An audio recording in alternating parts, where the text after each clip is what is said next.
We are rolling. This is the Propaganda Report with Monica Perez and Brad Binkley. Hey, Binkley, how you doing? I'm good. I want to play something for you because there's just been some breaking news of a pretty heated interaction between Trump and Kim Jong-Un, and I have some audio for it. Do you want to hear it real quick? Yeah. All right. I just pulled it up. Here it is.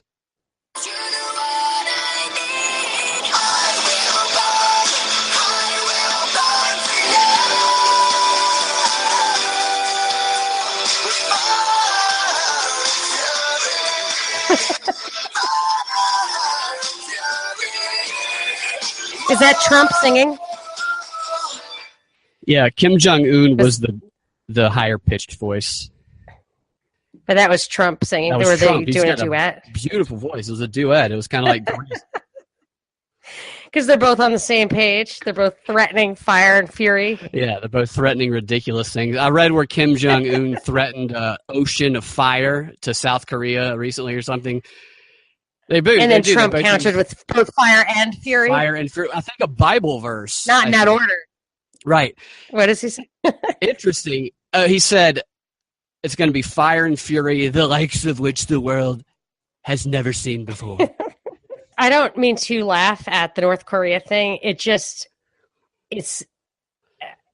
might actually be one of the catalysts for World War III, and then it won't look funny to laugh at it. However, just because these people are willing to punctuate their reality shows with actual destruction doesn't mean that it isn't acted out. I mean, I have this thing about like World War III might be coming, honestly, and I have never really thought that before, but just too many signs that are not getting played up in the news are there, and I can rattle them off. But my point here is that the way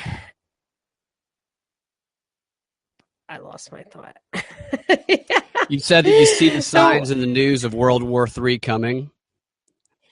Yes, and I've been thinking about it this way. Like all these things that are signs of bringing manufacturing home, messing with trade, making sure that getting rid of immigrants so that your workers can do all the work, and having the NATO powers ramp up their defense spending, have us ramp up our defense spending, making the Navy the biggest it's ever been before.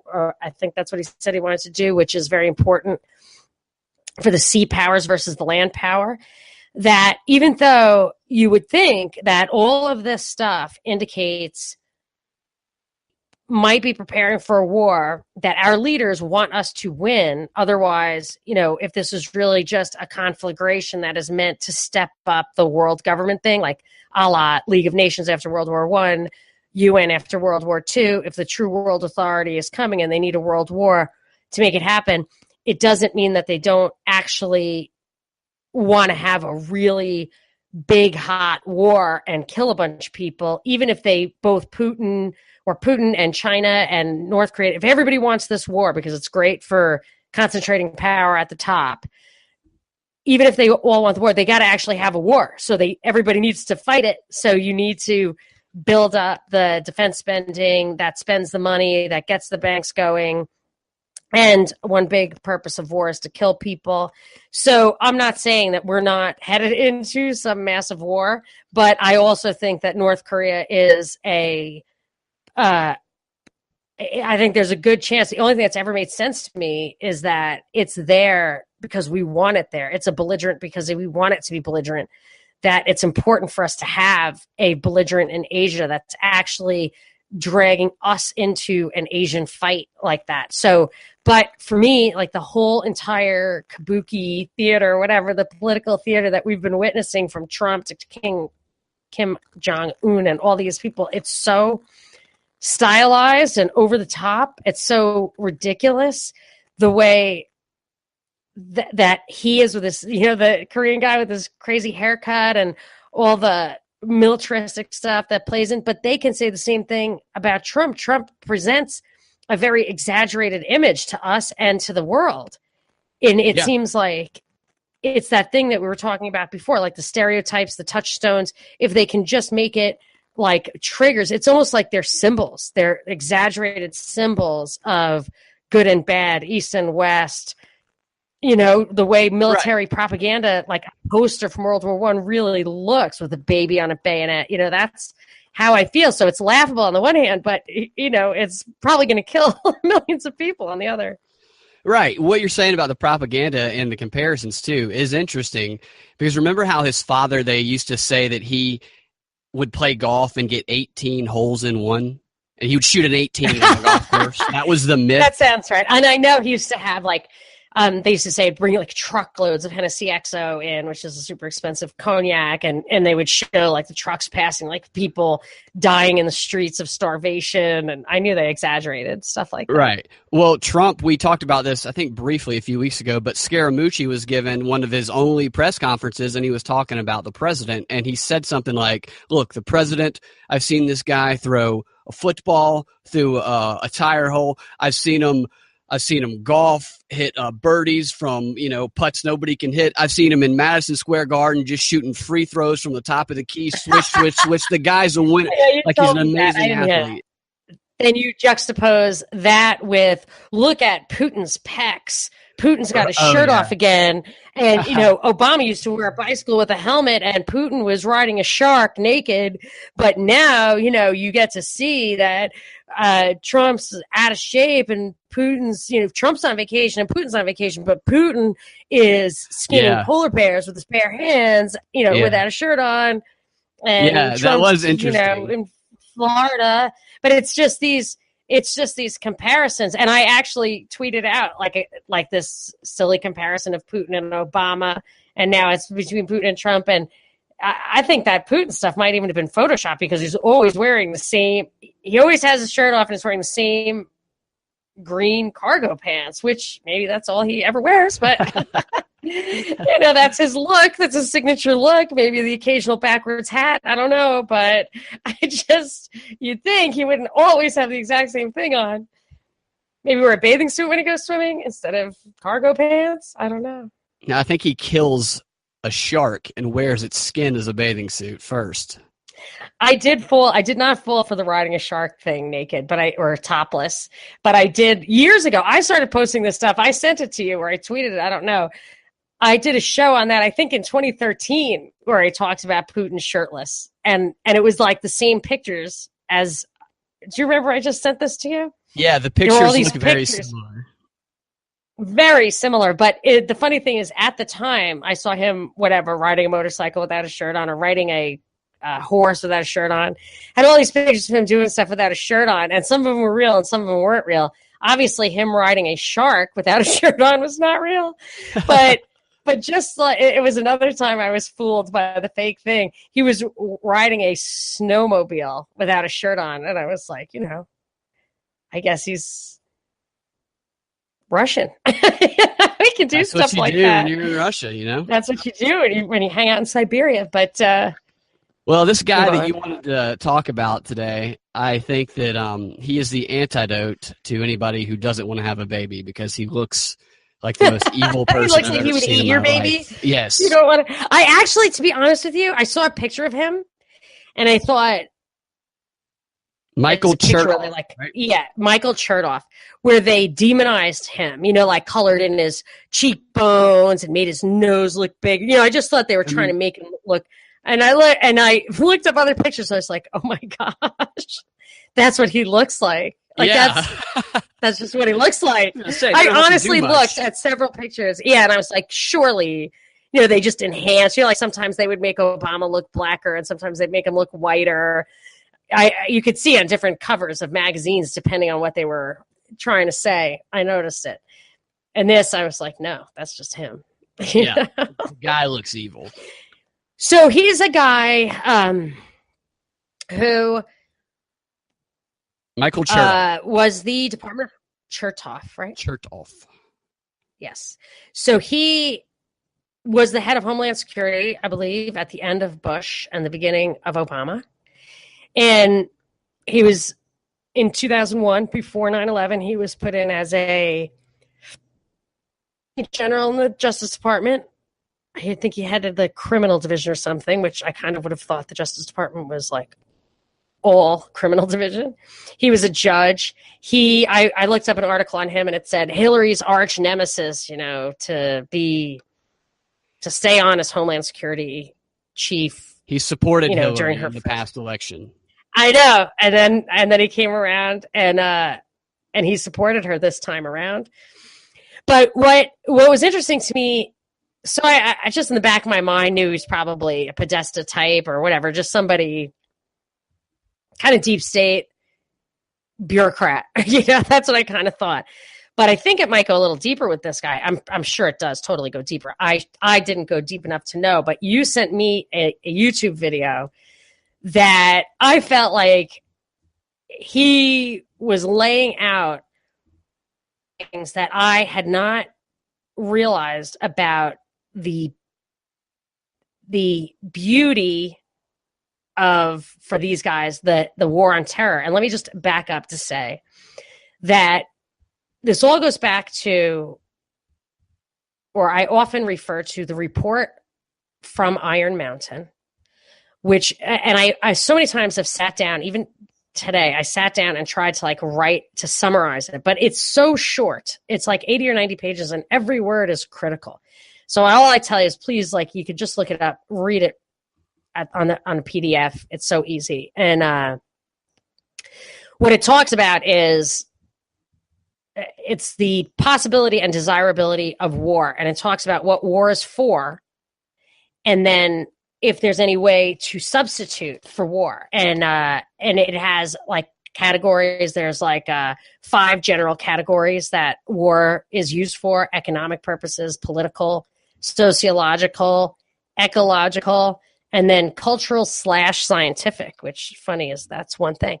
But they also talk about how to achieve, if they want to replace war, they have to introduce other things, and would they even work? So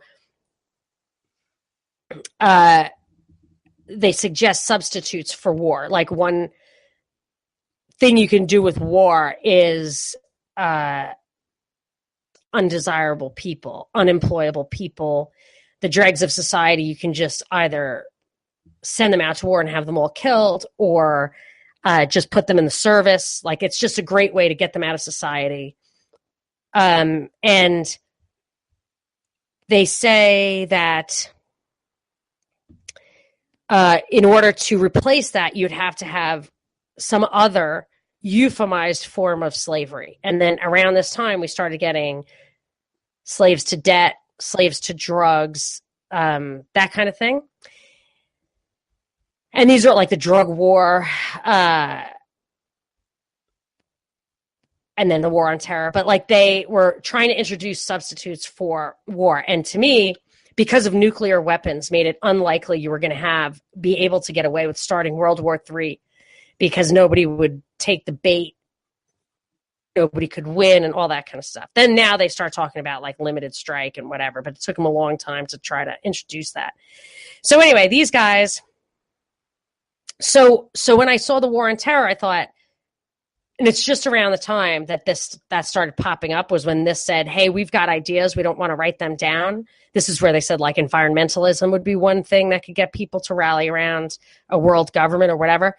And they said, we're not going to talk about the ideas we have that we want to use to try to achieve some of these goals. And we want to, when we introduce a PSYOP or an element into society that's supposed to control some of these factors, we want to multitask. So we want to be able to control more than one factor at once. And so when I heard this Chertoff thing, so with the war on terror, I never really thought about it too much as a multitasking thing. I just thought it's an enemy that keeps people loyal to the government. And that's all there is to it. But Chertoff, the things he was saying made me think there were so many things that terrorism could do that a conventional enemy could not do. So this clip, this passage, so if you can play it, and I'll just stop you when I want to say this is what I think he's talking about. And then But it's funny because you sent it to me because it was a bunch of, he was on a talk show that was taking calls from people. So it was a visual thing, like a TV show. Yeah. And people were calling in, and all these people were calling with 9/11 stuff, drilling them with questions. And he was and he was just laughing at them and just like, they're kooky. And finally, like, one guy calls with some, naming names and everything, and they just don't even address it. And that's when I was going to, that's when most people stop watching. But it was after that Chertoff just starts saying what's really going on, I think. So that's what I wanted to talk about. All right. One other fact about him before I start the clip is he co-authored the USA Patriot Act. With Biden? Or with, like, okay, so no, Biden said he wrote it, and then they tried to get it passed during Oklahoma City. So did he do it as after 9/11, or did he do it before? Do you know? Let me see. What does it say? I don't know. It just has his name as one of the co-authors on the Patriot Act page. And do you know, were there any other names on that? Of who co-authored it with him? He was in the Justice Department. He was, before that, he was head of, like, anti-racial profiling for George Bush. It was such a, I wonder what he was being really groomed for. Yes. It does not say who the other authors of it are on here. I was just curious to know who, like, at what stage of development he was inserted, but it doesn't matter. Okay, let's go. Interesting. All right. That is actually super interesting, given what I hear him saying. Exactly, yeah. Going forward here, yeah. Here's the clip. This is from CNBC, I believe. Mm-hmm. Hayesville, Georgia, Clyde. Like 8 years ago. Yes, good morning. Good morning, Peter. Mr. Chertoff. Morning. Excuse me, I have 33 years in the military, 5 years working for the Department of Defense, and to this day I still seek to cover up on 9/11. We know that Able Danger, which infiltrated the terrorist activities, had photographs of the terrorists, knew that they had a plan to attack targets, and a report went forward, set on either Clinton's desk, I believe it was 98, 99, or Jamie Gorelick's desk, and it was never acted on. You write in your book about you call this a generational challenge. Unquestionably, the threats we face constitute a generational challenge to our nation. What do you mean by that? What I mean is that the 21st century is a different kind of warfare than the 20th century. 20th century, we were used to having massed armies. The enemy came over the hill. You could see the cloud of dust. People wore uniforms, and there were a set of rules and principles that were very clear. 21st century is different. The enemy is networked. The line between the military and the criminal has really been obliterated. We have to use a combination of defense and law enforcement. We can't choose one or the other. So we're facing a new kind of warfare. So, first of all, you notice they just completely cut that guy off. Yeah. Like they didn't even act like he was right. there. Yeah. It's just completely stopped. I mean, that was just like, okay, this is when you go like to DEF CON. Thank you for your question. Now we'll change Dude, something. he didn't even say thank you to the question. He was just like, did you hear something? No, I didn't hear anything. So then he says the line between law enforcement and what, the military or something? The line between criminal and... So for me, I always thought, we've talked about this before. When I said the letters of marque and reprisal, that I actually, after we talked about it, and I put something up on the show notes of Ron Paul talking about how it's not a country, it's not a nation, it's not an elected government. You can't bomb the country and kill the people for something like Al Qaeda or Osama bin Laden. These are criminal enterprises. They're like mobs, and you have to address it like that, both legally and in your use of enforcement. And he was talking about it, and it was something that was established for pirates, because that's what these people are. They're pirates. They're international criminals without a state, and of course, all of the internet was like, Ron, he didn't say anything about pirates, but that's what it was originally for. And even in the Constitution, it says like one of our 18 enumerated powers is like fighting pirates or something crazy. Like, I think, if I'm not mistaken. Are you saying terrorist pirates? Yes, I'm saying I'm not saying I can't say they're pirates because everybody made fun of Ron Paul for saying that. I'm only saying they made fun of him for saying that. But if you actually think about it, the laws that are in place, there's criminals like domestic criminals. There are foreign countries that if they invade you, you can have war with them. And then there are people without a country who, or international criminal organizations like the mafias of different countries, of not just the Italian mafia. And you're supposed to be able to fight, you have to fight them. You can't bomb Italy because mobsters are Italian. You can't do that. You could not nuke Rome or Tuscany or Naples because mobsters are Italian. There are ways to deal with it. And what Ron Paul was talking about is like you identify those people and then you can have a manhunt and all that kind of stuff. But it's just handled differently. Anyway, I used to just like make that point. Like you're not allowed to have, you can't just regime change everywhere pirate comes out of, because that's just not how it works. You can't destabilize a civilian population and a recognized sovereign nation with a government because, and if you were going to do that for about 9/11, it would have to be Saudi Arabia because the money was Saudi, Osama bin Laden was Saudi, and all the hijackers were Saudi. But I just thought it was a sloppy, something nobody noticed. But I see now that is actually a device. It's a point. He's saying, oh, what do you do when it's not a country and it's not a criminal? Then the lines are blurred. The lines don't exist anymore. You are now able to treat your own citizens as military enemies. You're allowed to treat the citizens of other countries as military enemies. Like all the law enforcement and the military become one. Like that's what he just said. That was pretty shocking. No longer. Yeah, and we have to not have that. Like, we have laws against that, posse comitatus and stuff. You can't have the military turn against the people. And that is what a police state is. That is what we're moving towards, is a police state. They're militarizing the police. The federal government comes in. Homeland Security is all over, like in your local community. You don't even realize. I was thinking something really interesting, I thought was, I was thinking how I was walking around in Times Square. I've been visiting my mom while she lives in New York. So I was in Times Square recently, and it's like Disneyland. It's completely commercialized. And I had a purse as a New Yorker. I would never carry a purse around. That's insane, especially not in Times Square, but it's been completely commercialized. And when I was growing up in Times Square, it was literally like the Dave Chappelle show with the puppets where like Oscar the Grouch, his version of Oscar the Grouch has a syringe sticking out of his head. Like that's what Times Square was like. It was just junkies and prostitutes on every corner.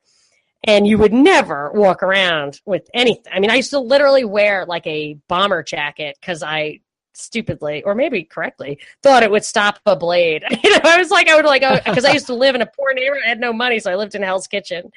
And if I would have to just run down to the grocery store, I would, never bring a purse or anything. But I just thought, I don't know.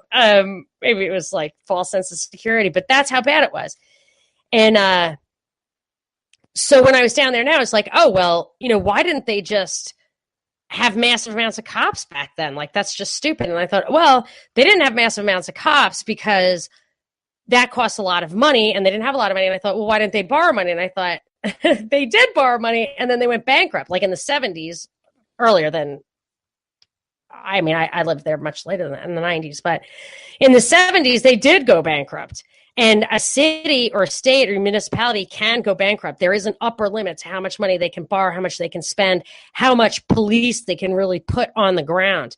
But the federal government, I always think the federal government is taking over all the power because centralized power is wielded by, the few people at the top. But actually, a very probably I would say now I'm thinking that the number one reason that the federal government takes over all this stuff is that their resources are truly, at least within the confines of the existing paradigm, let's say, truly limitless, because they have both the power to tax and the power to print money.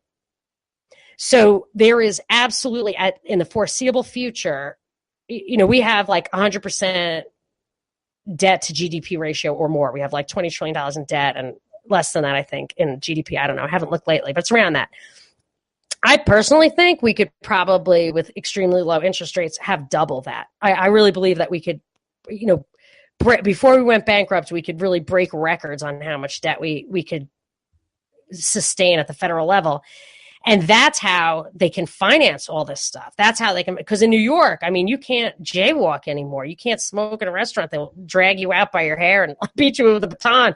Wow. Like there's no, in New York, when I was growing up, it's not, maybe not that bad. I don't know. But when I was growing up in New York, they used to try to pass smoking ordinances and we would laugh. We're like, yeah, right. Try to, kind of over my, you can pry this cigarette out of my cold dead hands. Like in the South, they talk about the guns. In New York, we were like, yeah, right. And then I moved to California to go to school. When I came back, I was like, I started smoking, and they're like, you're not allowed to smoke. I was like, allowed? They're like, no, you really can't smoke. Like they'll close this place down. And now the bartenders enforce it. I was like, oh. So they cracked down. Giuliani tried. Yes, Giuliani tried and did not succeed. And then I think, or maybe he did by making, instead of legislation, he made a health code violation. But Bloomberg was the one who really turned New York, into a police state. But I'm just saying, how do you do that? How do you overwhelm the population? Into a police state? Is that what you said? Yeah, I think New York got a lot cleaner. It gets better. It's like, I think one of the reasons we have such unbelievably low crime is that we put most of the people, like a tremendous amount of people, again, a record-breaking amount of people in jail for drug use, which they should not be in jail for that. But if being a druggie is a self-selection mechanism for being a troublemaker or being, an undesirable in society, and you just put them all in jail, you're probably going to have less trouble. It's not right. I don't think they should do it. But I'm just saying, if you want to put 25% of the population in jail and you do that selectively instead of randomly, you are probably going to have it's like Mao's China. Yeah. The pre-Mao Chinese who came over here think the post-Mao Chinese are like a different animal entirely. And they probably are, because Mao, one way or another, I believe, was responsible for 100 million deaths, re-education, all that kind of stuff. I mean, that kind of cultural change, dramatic cultural change, has an impact. But I'm just saying, if you're going to have a police state, if you're really going to have a crackdown, you can do it if you have unlimited funds. And the police powers are supposed to be at the state and local level, just because that's how the 10th Amendment lays it out.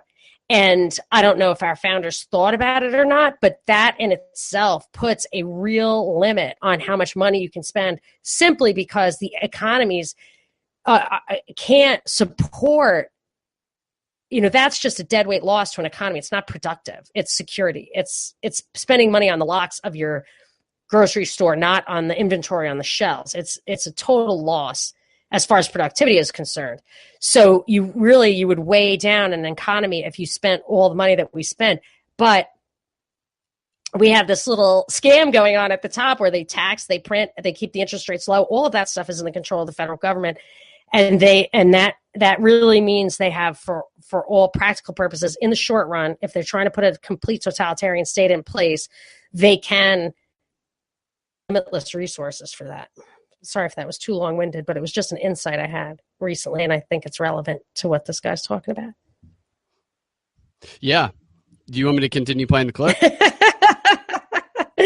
Yes, let's hopefully that'll just over time sink in. I like to get these things out because they're important, you know, and I only say stuff like that when I never heard anybody else say it. Maybe lots of people say it and I just didn't understand what they were saying. Yeah. But I feel like that's something that I like those little nuggets to carry around in my brain and look around at the world and see if it makes sense over time. And then you also know what to kind of beware of. And when people ask you, what are you afraid of? Why don't you want federalization of the police? I would say now my number one reason is limitless resources. There you go. Okay. Thank you. Go. It's unfortunately leveraged by the technological revolution, which means that a smaller and smaller number of people can do more and more damage, as we saw on 9/11. And that means we have to completely retool and reconfigure our strategy and our menu of options in dealing with this kind of threat. We can't afford to have boxes and silos anymore. We have to have an open architecture for how we deal with this new, very, very dangerous challenge. And do you think the way the intelligence community is organized today is better than it was? It's clearly, and have we gotten to that point where we're sharing? Peter, it's clearly better, and there is more sharing, but it's not completely where it needs to be. And I'd say there are a couple of areas where that's true. One is we still tend to view what goes on overseas and what goes on over here as two separate domains. And the fact of the matter is, particularly with the internet, you can't draw that distinction. So we have to have a more seamless intelligence. That was interesting. Okay. Yeah, I don't know if he's going to go on that same point of change, but there's just too many. I don't want to lose that thought. So the beginning he says you have to have this open architecture. You can't have boxes and silos. That means everything is open to everybody. I consider that a direct, that you can, if you think of it that way, you can eliminate every single amendment in the Bill of Rights, basically. That if you say it's a different world, there are no, that can attack privacy, due process, all of that, to say there's no compartmentalization, because that's what, it's all of your own individuality is about, that compartmentalization. And then on top of that, he put another big point out, which is the international, you no longer can respect national boundaries. There is no sovereignty. We can't respect sovereignty anymore. It's an international problem. We have to think of it internationally. That's straight out of Report from Iron Mountain. Yeah. And I thought what he said about a smaller number of people can take over, so they have to do something about it, was interesting to me. That's really him saying that other people might be able to come exercise some power. So they have to make some adjustments to make sure that they can still maintain power over this new emerging environment that we live in. And I would view it, that may be true. I think you may be right that they actually perceive threats actively like that. I think of it more as they're saying, it's like when they went from cells to lone wolves. If you don't have to communicate and you don't have to have a history, so these lone wolves are lone wolves, they don't communicate with people.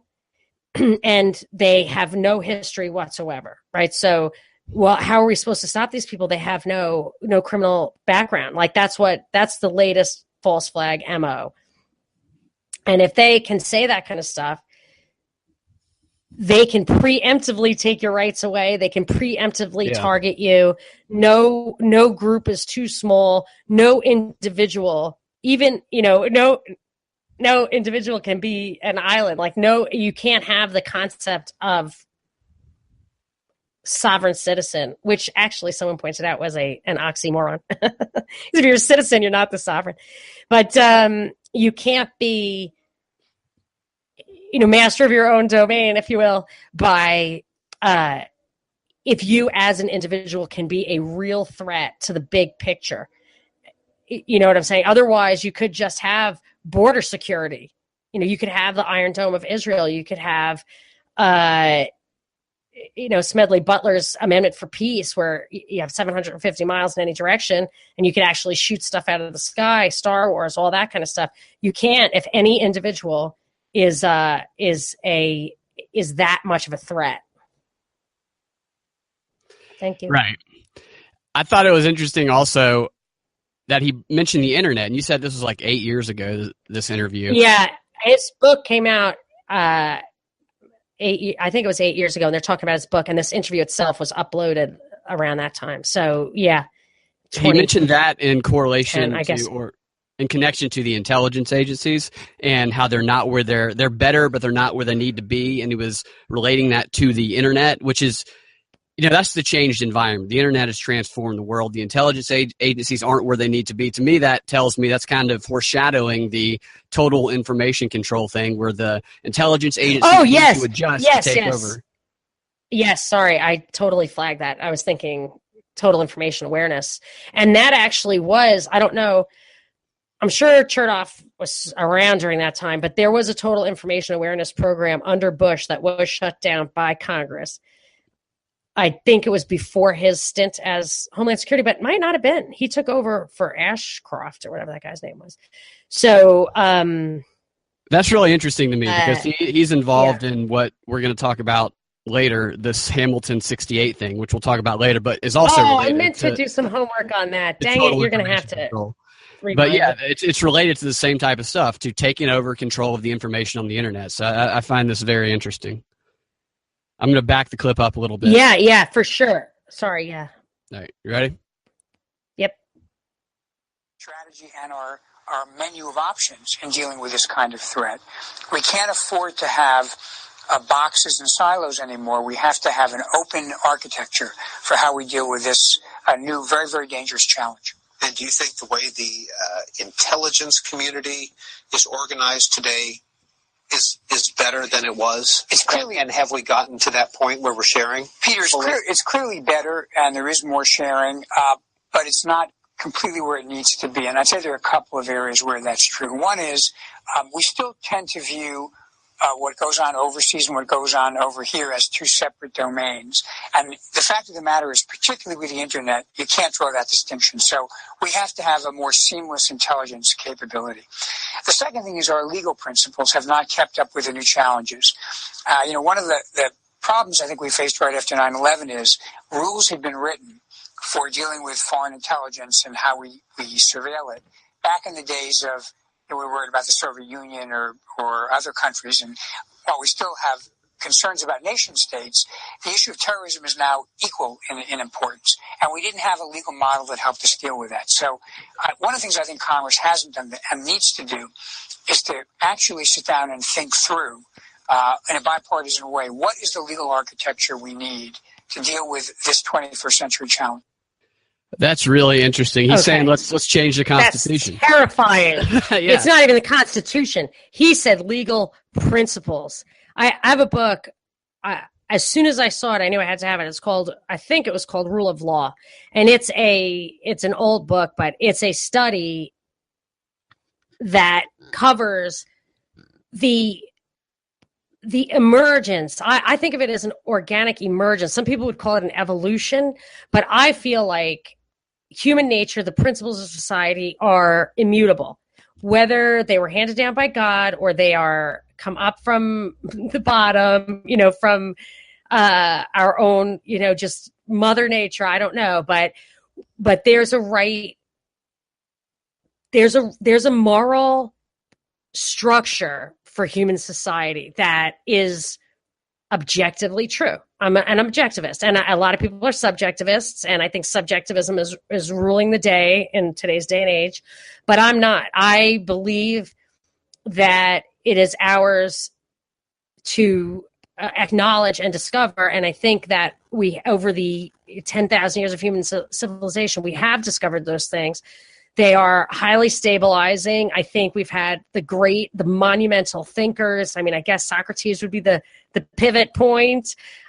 Jesus, maybe St. Thomas, and so many, secular thinkers too. I'm not saying that, but these legal principles, and say the Bill of Rights, the Constitution that have enshrined what I consider to be, I mean, I may reconsider this over time, but I have always been a fan of the Enlightenment and this idea of, and this is Aristotelian stuff, I guess, where you think of the individual as, someone with free will and reason and the ability to know the difference between right and wrong. That's basically what I'm talking about, the ability to know the difference between right and wrong, and like English common law, as opposed to statutory law where the government tells you what everything is, which has its benefits, but common law is where cases arise in human society, and a person who's really good at seeing the true right and wrong of it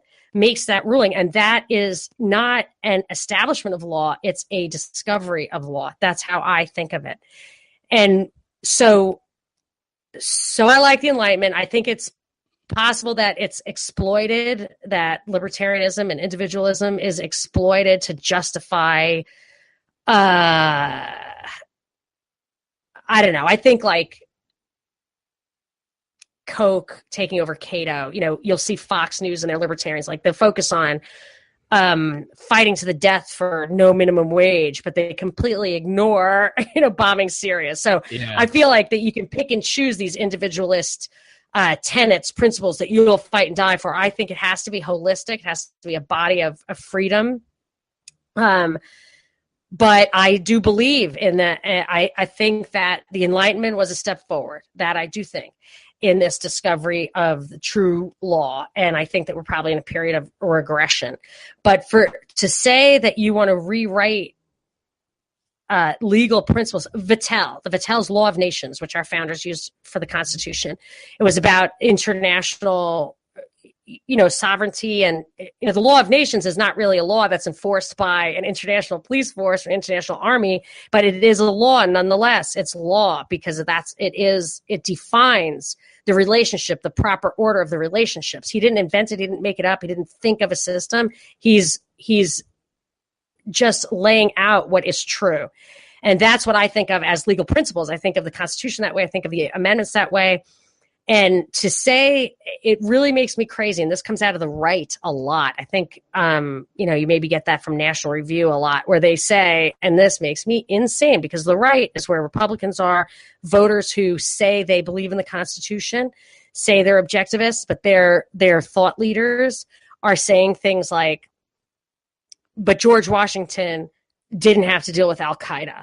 Thomas Jefferson didn't understand these threats. But it's destabilizing. It's violating the law. It's American exceptionalism. It's bombing other countries without, right? That destabilizes the entire system, makes people not recognize the objectively true law because you don't obey it. It causes the problem. We do not need to rewrite legal principles because of the challenges we face today. It is ignoring legal principles that create these extraordinary, grotesque,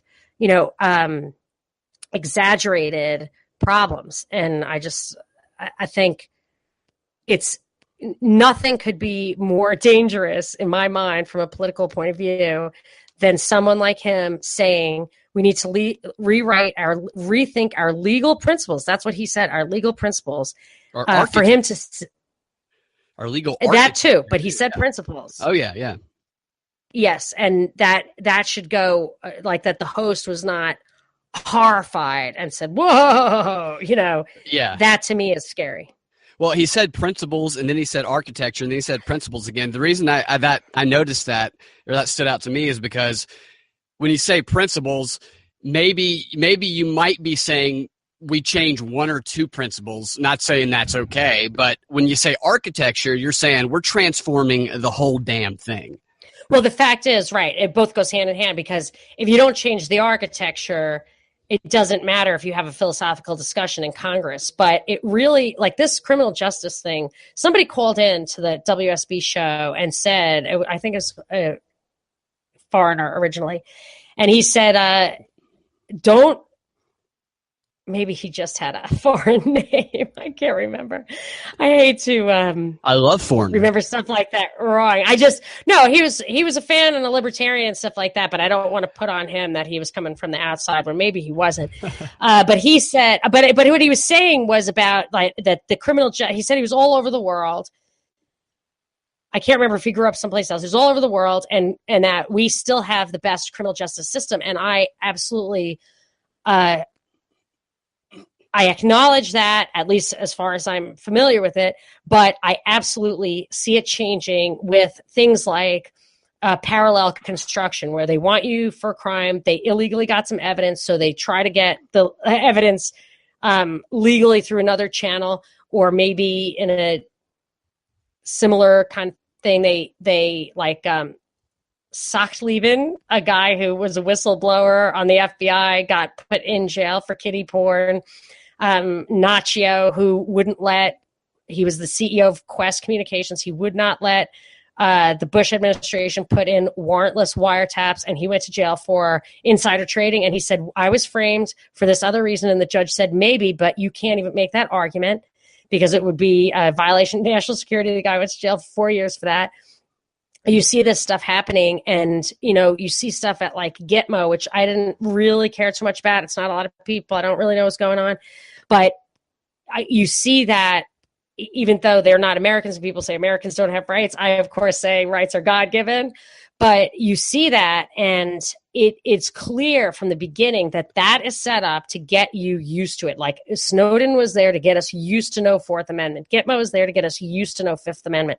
So that and like internet censorship and all that kind of stuff is getting us used to no First Amendment.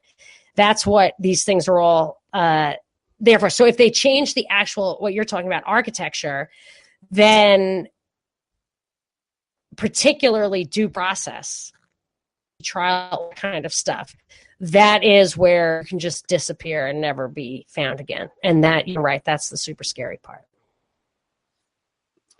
Yeah. And that guy, when you watch him deliver that message too, it makes a shiver go up your spine. The guy is so evil. I mean, yeah. He seems like a guy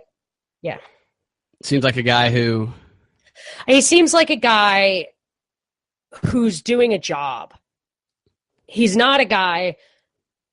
You and I are sitting here trying to puzzle stuff through. Maybe we do a good job, maybe we don't do a good job. But he's not a guy puzzling stuff through. He's a guy who knows the message he has to deliver. He knows how to deliver it. He's almost bored with it.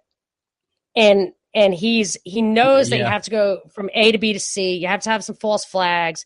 You have to scare the shit out of people. You have to think of the right, first and foremost, you have to figure out the right plan, which is why I look at this terrorism thing as not just a poor, ill-fitting substitute for war, but a fantastic, like in their minds, just a fantastic, pervasive terror that can truly justify minute-by-minute totalitarianism within your country, across borders, merger of military and cops, complete awareness of all of your interactions, everything. I mean, they can knock on your door and look through your closets at the drop of a hat, like they did to Manafort, right, or whatever. Yeah. I didn't look into it, but they have raided his house. If this is how they think of the threat and about what they want, if you read Brzezinski, if you read the report from Iron Mountain, if you read Irving Kristol, if you read these guys, what they want, they're writing about this stuff 40 years ago. Right. They're talking about we need a new threat. We need it to be this. We need it to be that. How about environmentalism? They stupidly use that example because they never thought it would work. They said, we're not going to mention an example we actually think is going to work. This one would require the total capitulation and complete subversion of the entire scientific community. And we don't think we could achieve that. But clearly we have, now in retrospect, they were like, wow, this was easier than we thought. Pathetic. You deserve it. So I feel like that's where this guy is just a man with a mission. Yeah, they have a big picture mission. All of these guys, these propagandists, these elitists, they are big picture strategists. And they keep the public thinking short term, thinking right in front of us. So we can't even see these big picture plans. Like you said, they've been writing and talking about this stuff for decades. And the stuff he's talking about right now is totally related to this Hamilton 68 stuff that's going on, 6 to 7 years later. Yes. We get so they keep the tension so tight, and people's anxiety. Everybody just has chronic anxiety across the country that we it's almost incapable for people to have a break from all the hustle and bustle and stress and everything to step out of themselves and see these big picture things going on. So when you point out some of these strategies going on, even though they're written about, people just don't believe it because they believe what the problems and the urgent issues that are put right in front of them by these propagandists. It keeps people blind to it. Oh, I have to tell you, I have to tell you something funny about my mom. But first, let me just say on the previous point, and then I want to move on to Hamilton 68 or whatever it's called, that you've got guys like Chertoff, you've got guys like Brzezinski, you've got the guys who are thinking it through, who are out there. They have like second tier positions politically so that they can be seen going in and out of the Oval Office and stuff. But Brzezinski even wrote about the charismatic leader. You need the charismatic leader that will lead people into war. So it's very charismatic.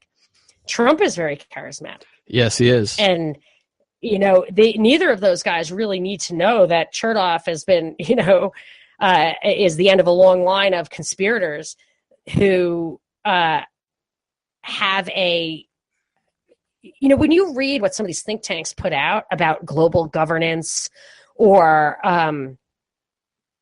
you know, looking ahead to 2025, you know, the UN agenda stuff, when you look at those things, which are really uniform across all the think tanks, university, all the super intellectual stuff, it'd scare the crap out of you if it was like translated into fourth grade English, like these guys talk to us, because they have a vision of how, you know, you want a borderless society, you want a genderless society, you want a no poverty society, you want a few, some of them even said it, Brzezinski, a few wealthy elites running the world, reduce the population, have everybody else live in these silo cities, take all the arable land away from the private hands. I mean, this is in UN documents. It's in all that stuff. So these guys, Chertoff knows that, called into that show, said, you're lying. You know it. If I know it, you know it. Hello. So Chertoff knows it. Brzezinski knows it. Do Trump and Obama, they should not know it. It would be stupid for them to know it. You have to find guys who don't like computers. Trump doesn't even have a computer, he said. No. So I think he said that. He doesn't do, I believe he said that. Like he doesn't use, or maybe he can't use email. I don't know, but he says something like that. You should definitely look that up. Maybe we'll put it in the show notes. But those are the kind of guys you want. FDR was in a wheelchair.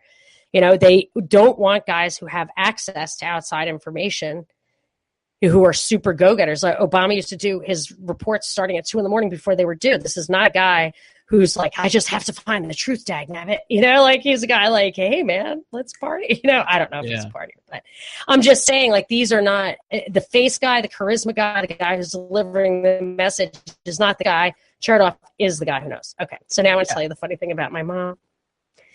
So I said, she asked me a question. So I'm with my mom. We had several deaths in our family, and it's been a super sad time for us. So I've been going to New York to see my mom a lot, and she wants you to watch TV with her. So I watch TV. She watches Fox News. She watches Jeopardy. And she'll see, she loves Trump, and she'll ask me, like, what do you think? What do you think? So you think that North Korean guy is crazy, right? I'm like, Mom, she's like, he said he tweets. He doesn't care. He doesn't care. And I'm like, I don't think he tweets his own tweets. And she's like, what? What? More fake? You with the fake? I'm like, yes. So she thinks he doesn't. She just believes the whole thing, you know, the whole hook, line, and sinker, to the point where she's extremely religious. And over the years, she was disgusted with him. Like she stopped liking him when he left his first wife, Ivana. She did not like him anymore. She used to like him because he restored the ice rink that she liked in the city. Yeah. But then, which was a huge PR stunt. And then she didn't like him for the running around. That's not her thing. And she just, and she's like, he loves this country. He's a loyal guy. He's a family man. I'm like, what? You used to say. And she just won't remember it. But here was the thing. So I said to her, she said to me once, I was absolutely shocked by this, that she doesn't believe in dinosaurs. Really? Yes. If she can hear me, I'm in her house right now. I have a little portable mic. I'm in her house. I hope she doesn't. Has she always held this belief? I have no idea. And she's not a young earth creationist. She doesn't not believe that she says, they're just too big. And I'm like, okay. And I said, but, you know, so you think the big, gigantic, you know, T-Rex at the Natural History Museum is fake? She says, it is fake. They tell you it's fake. Yeah. They say right there on the sign, it's fake. And I'm like, I know, but they say they have the bones in the back. It's like, I don't know. It seems too big to me. So I said to her the other day, we're watching the Trump news or whatever, and I said, I'm just, not for nothing, but like, you're going to the mat that Trump tweets his own tweets, but you don't believe in dinosaurs. She's like, what are you giving me a hard time for? I just don't understand you. He loves this country. And I'm fine with him. I really don't care. I just don't think it's real. I just think it's theatrical. Even if there is real stuff going on, I think this stuff that we're being exposed to on Fox News is a television show. Absolutely. And it is a television show, And if you read the laws of power, it just illustrates Trump is a living embodiment of that. He's a living embodiment of P.T. Barnum, of all of these. And he's written books about how to do it. Yeah, he talks about it. He's written books about how to do this. And I'm just saying he's doing it. I'm not for sure. I don't really know what's going on behind the scenes, for sure not. But I just think it's funny. And you've touched on this before, like just the way the emotional attachment to whatever the belief signifies. I do not hope. I guess it's hope. It's called the halo effect. When somebody is presented in a certain way and you identify with them and you have that impression of them, that initial, not like the first time you meet them, but once the PR team has shaped the impression of this candidate in the eyes of the target audience, the people that they're identifying with, they perceive that candidate through a halo. So if they have a positive halo over Trump, that he's this certain type of persona, everything he does is confirmed in their mind to be another example of that. So that's why people can interpret the same action in two completely opposite ways, because they have different halos over that person in their mind. So everything he does, he processes it through that feeling that was established. Well, it all, and a lot of that plays into what we've talked about, like the difference between the real TV show and the reality political theater is that the hero villain roles flip. Like, I'm still fascinated by that. I really want to just identify. I hope somebody comments, what is that called? Like, there has to be, it's straight out of Carol Quigley,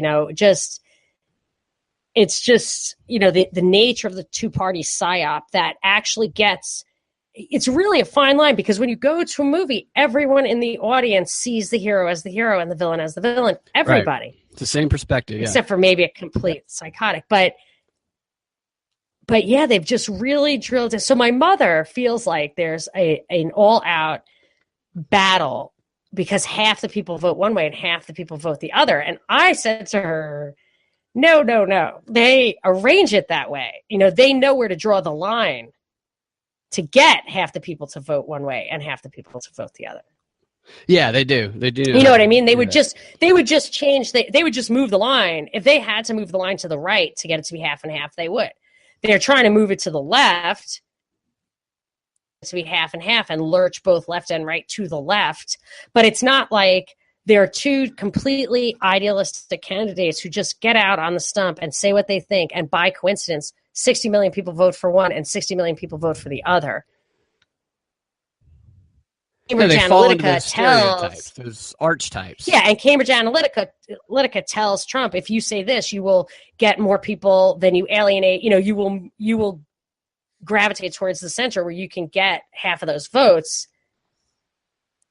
You know what I'm saying? Yeah, I know exactly what you're saying. The perspectives of each group is, from the audience perspective, their guy is the hero. They identify. So the story that they're processing is they are the center, the hero of the story, and the opposition is the enemy. And it's just flipped the other way around. So on the left, it just fascinates me that the resistance, that people, and that's where the psychographics comes in. Oh, absolutely. Like, we used to play an improv game that was based specifically on that. We would do the scene one time through, and then we would ask the audience, okay, who do you want? We're going to do the scene again. From which character's perspective do you want to see the scene this time? So then we would play the scene again, and we would show the completely different perspective of how the son processed the scene, how the dad, how the mom, how the dog processed the scene, how the chair processed the scene. And it's just completely like opposite and different from the one before it. And it was always interesting because it's unexpected. It twists the narrative that was originally established. And all they've done is with the politics, they just fracture that narrative, and each side thinks it's their story. They think they're the hero of the story. It's like the Far Side. It's just two frames. The Far Side, where the first one is what you say to your dog. Ginger, I can't believe you ate the daisies. Ginger, come in here right now. Ginger. And then it says what your dog hears. Blah, blah, blah, blah, Ginger. Blah, blah, Yeah, blah, blah, Ginger. exactly. Ginger. And then my dog also hears food. Yeah. Blah, blah, blah, Samson. Blah, blah, food. Blah, blah. And then he perks right up. But like that's exactly what that is. It's he said, she said. Oh, I'm sorry I was late. Did you say that you don't love me anymore? It's Oh, I do that to my husband. It's quite hilarious. We'll have fights and he'll start laughing.